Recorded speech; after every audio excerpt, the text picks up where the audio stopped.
Yo, my people, welcome back to the channel. Another match reaction. You know what time it is. Hit the like button, make sure you're subscribed. Do all of that, people. Love for the love. No point wasting time. Let's just get straight into it. I'm frustrated, I'm not gonna lie. I know we got a late equalizer, and I know a few of those players there decided to celebrate it like a winner, but we didn't win. A draw, not good enough. That performance, far from good enough. The approach, the worst thing about it. Mikel Arteta, why? Why? It's who we are, mate. It's who we FOGGIN are, guys. It's the equivalent in his own way. Because at Anfield, I can get it. I said it in the preview. Against Bilbao, game week 1, Champions League, away from home, decent side. I get it. And getting it is a stretch, especially against Bilbao. Liverpool, okay, understandable. Even though they've conceded some goals, stiffen it up. Do what you need to do. We didn't, we lost. But I get the approach, I understand it. Bilbao, I understand it at a stretch. Today, at home to City, a City side we demolished last season. Demolished. And that's not a word I'm using lightly. I'm not one of these fans that disrespect other clubs willy-nilly for no reason. I ain't got a reason to disrespect City. But we demolished them last season. And we went in with that approach. And let me tell you something. It's not only us that look at a lineup and think, oh, I like this. Oh, I don't like this. Oh, what's this about? Oh, why has he done this? Nah, the players, the opposition, they think it too. So guess what? Let me tell you a fact now, without ever needing to ask any player, who would you rather play against in midfield? An Eze, an Ranieri, or a Marino, a Rice? Because it's not just about Marino here, people. And people made it just about Marino after Liverpool. It's about the three chosen to play in midfield. It's about the three in combination, the attributes, the lack of a certain creative substance needed to be able to feed a Gyökeres, to be able to feed a Madueke, to be able to feed a Trossard. Before I even get into that, because before the game I said, if he starts Marino, I'll be disappointed, and it'll show the mentality isn't quite where it should be, in my opinion. It's about mentality. This is what it's about. You can get it against Liverpool. You can understand it against Bilbao. I'm sorry, not today. Not today. Because Haaland, Rodri, Foden, whoever it is on that City side, looking at Marino and Rice and Zubi come out in the midfield, I'll tell you what, if one of those three was Ranieri or an Eze, there'd be a bit more for them to think about.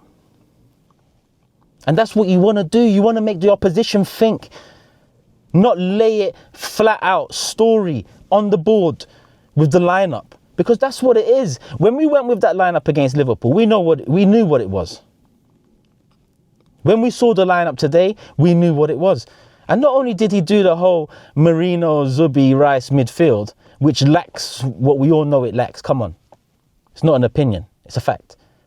He went and put Trossard in as well. And again, why? I get Trossard's come off the bench the last couple of games.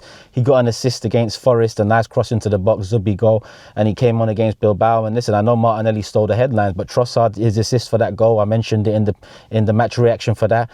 No agendas here. I ain't got no agendas against no Arsenal player, whether they were there today or injured. But not starting Eze, big summer signing from the Premier League, who's fit enough, considering he also played games for Palace leading up to his transfer to us, and he's also played for us now. In place of Trossard, Kusanov was happy about that. Trust me on that. Kusanov was happy. And what unfolded? Against Liverpool, a moment of magic, a free kick. But you see, City, that was a moment of magic today as well, in a very different way. It might not be a wow, out of this world moment, but the transition, Haaland, in between two players, 1-2, essentially, 1-2. Because he was the hungriest. When he passed it on to Reinders, into space, he was the hungriest in the transition. And you give Haaland space to run into, it's peak. Gabriel was out of position. Saliba was caught between, do I step in, do I step out? And in the end, I guess, partly that decision, partly Gabriel being out of position cost us. But you look at the move, it was perfect.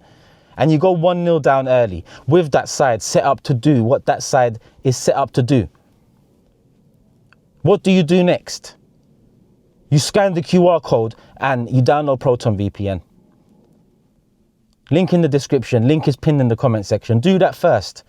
Do that first before we find out what we did do next and should have done next. Or what I would have liked to see you do next, aside from scanning that QR code and clicking the link. VPNs bang. I don't need to big them up any more than I have done over the last year. You should know if you don't have one, get one. And what one should you get? Proton VPN. It's there. Turkish LDN exclusive offer. Scan it, click the link, do what you need to do. Get a VPN. Protect yourself. Protect your data. Protect your privacy. Protection. We all want it. We all need it. So make sure you do it.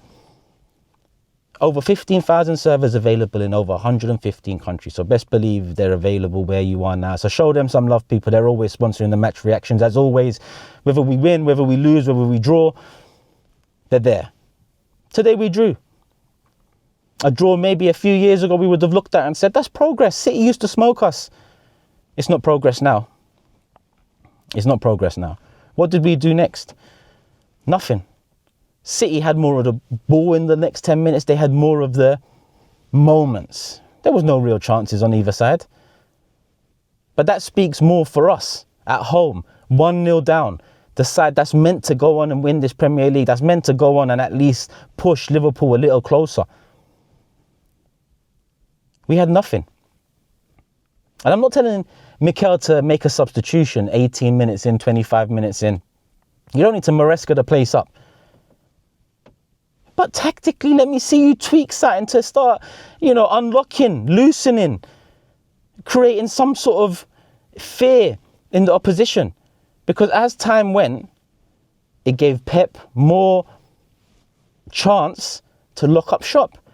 And who knew Pep can lock up shop or tries to lock up shop? He went for it. But in that first half after conceding, we wasn't good enough. A lot of the players out there, the manager, something had to have changed when we went 1-0 down, because the approach we went into the game with is contain, and pick off what you can. When you go 1-0 down, it should be very different, especially in a must-win game so early on in the season. And in my opinion, it was a must-win. Why? Because with Liverpool 5 points clear of us, is the title race over? No, the race hasn't started yet. It starts in January, February, the second half of the season. And whoever's there or thereabouts are in the race. There is no race right now. But I tell you what, the conversation's going to be looking bleak come January if this continues, because we move on to St. James Park next, which is probably a more difficult game than this one here. What are we going to do? So second half comes, and credit to Mikel, he made 2 substitutions at halftime. I said bring on 2 of the 3, 3-4 players we got on the bench, whether it's Ethan, Saka, Nwaneri, Eze, Martinelli. I said Ethan and Nwaneri. 2 of those 4, bring them on, change it up. Front foot, let's go for it. And for 10-15 minutes, we was better. We was creating opportunities to open them up without ever opening them up. Donnarumma, comfy. Let's be honest here. He dealt with the corners quite well, punching the majority of them out. One caused a bit of hoo-ha in the middle, but it didn't lead to a goal. So the substitutions, credit for making them so early, needed to be done. And I like the mentality behind that. Early on, no messing about, no waiting 5, 10, 15 minutes. But after 5, 10, 15 minutes of, better, but not good enough, I expected more. And I think the other substitutions, in the end, should have come a bit earlier, because Man City were getting more and more into it again in the second half. Doku was getting on the ball a lot more. He was winning free kicks. He was causing problems. He was creating chances. So I just thought, as much as those proactive subs at the start of the second half, credit to him, the other subs, we could have done with a bit earlier. And by that, I mean Martinelli and Ethan. But overall, again, the second half, not good enough. Chance creation, Gyökeres feeding off scraps all round. Donnarumma, comfy. Expected better. Expected better with the lineup, the approach. But after that, expected better after going 1-0 down. And I got neither, people. We got neither. Now, there's a lot of people out there that will be happy with the point. And come the end of the season, you win the league by a point. You can point at many games and say that was it. But this is potentially won. By the end of the day, the feeling behind, 5 games in, 5 points behind already. Liverpool's situation, Isak just about through the door, just about getting minutes. He's gonna bang. Wirtz, he hasn't, forget hit the ground running. He hasn't hit the ground yet. Still on the plane or parachute. However he's landing, he needs to land and get going.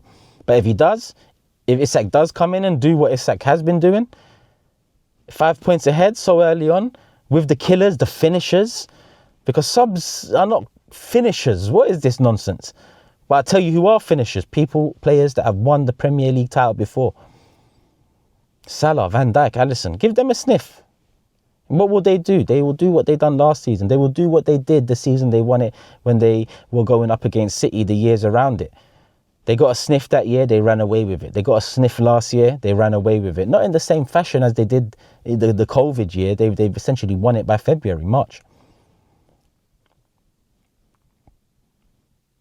But they've got players that know what they're doing and know when there's a chance there, let's grab it. Let's grab it. Create history. You got to take your chances. And after this performance, the approach, combined with the performance and approach against Liverpool away, we've got to look for something different, Mikel. Because the title race hasn't started yet, but we need to make sure we're in that conversation. Because if we're not, it's over. The process. It's on to the next one. Hit the like button, people. Make sure you are subscribed. I'm not going to end it there. I'm just going to move into a big positive for me, and that's Martinelli. Came off the bench against Bilbao. Scored, got an assist, a nice assist at that. I'm not going to mention just some bubbly assist. He stood up his man, he beat his man, he was composed, and he got the final ball right. But today again, he came on, and the moment he had, he took it with aplomb. Listen, Donnarumma's at fault for coming out. But when a keeper comes out like that, a player has to finish it. And Martinelli finished it beautifully. Outside of the boot, on the bounce, looped over and tucked into the back of the net. Now, the celebration stuff, let me stay on the positive, and that's Martinelli. That's what I want to see from him, from Trossard, from Madueke, from every player that's on the fringes, every player that's deemed a sub, a finisher, whatever you want to call them. You want to see them fight. You want to see that passion. And with the celebration stuff, with Martinelli, I'm not going to make this about him. Because after being dropped and, potentially feeling aggrieved, coming on and having an impact second game in a row, and in the manner he did tonight, and the goal, the way he finished it, I get getting carried away a little. It's everyone else that joined him. Everyone else that joined him going mad. Someone get that ball and go back, and then let Martinelli have a quick moment there, then quickly go grab him and let's say, yo, job to finish. Get the second. Then we go mad. It was a bit too much for me. But hey, people are going to ask for my badge number because, they're going to call me the celebration police or part of the celebration force. But I'm not. It's not about that. Like I said, Martinelli can have his moment. He came off the bench again after being dropped for the last couple games, and he had an impact again. A big impact. He put the ball in the back of the net. It's just generally, come on, we've got about 5-6 minutes left. It's already in injury time. Get that ball. It's home. It's against City. We demolished them last season. We're behind Liverpool. That's who we're chasing. Let's go. That's what I would have liked to see. I mentioned that stuff before as well. And let's not ever forget that Giroud moment against Bournemouth, I think it was. Yeah, that was all mad. That was all mad. We've come a long way from there, though. We've come a long way from there. But today, yeah, expected a bit better considering that we're a lot better than we was that time Giroud was doing that nonsense. But yeah, Martinelli, big plus on him. Came off the bench, finished his chance, and big him up on that. But aside from that, I am frustrated, people. I am frustrated. So we move on to the next one. The next one being Port Vale. League Cup. My thoughts on that. Get through. Change it up. Give the finishers a chance to start. Why not? Why not? And on to Newcastle away, which is going to be a big test, a tough test. And we will be there, people. Hit the like button. Make sure you are subscribed. The only place to catch the match reactions right here. Turkish LDN. Love for the love. Proton VPN. Scan the QR code. I don't need to get into it. You should already know. Show them some love. Show me some love. Love for the love. Peace.